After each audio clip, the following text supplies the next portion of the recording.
जहिले कचकच जहिले गर्नु एउटा बोल्ने सोच छैन। यस्तो त म नेपाल छोडेर मै त छोडेर आउँछु। एउटा बोल्नेको ढङ्ग छैन, एउटा कसरी बोल्ने के गर्ने भन्ने एउटा ख्याल छैन। यस्तो पनि हुन्छ? भएन, अति भयो अबजी। एकछिन एकछिन एकछिन एकछिन एकछिन लु त यस्तो तरिकाले हो यस्तो हुन्छ। बोल्ती बन्द भयो नि, अलिकति सुन्न सिक्नुपर्छ। आँखा ठाडो ठाडो बनायो, यत्रो यत्रो स्वरमा करायो।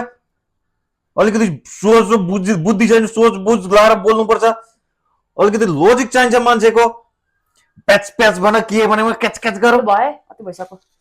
एकछिन एकछिन एकछिन अब लास्ट के लास्ट डबल डबल धेरै दिन्छु म बरु। अब लास्ट यहाँदेखि चाहिँ एकदम राम्रोसँग बोल्दाखेरि पनि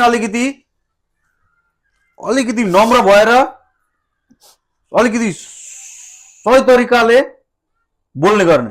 रेस्पोन्स गर्दाखेरि पनि अलिक हुन्छ नि, कुरा बुझेको हो नि? हुन्छ हुन्छ। ओके, बोल्ती बन्द भयो नि, यस्तै हुनुपर्छ जहिले जहिले। हेप्नु खोजेको जहिले डराउँछ भनेर डराउँदैन कहिले पनि तसँग।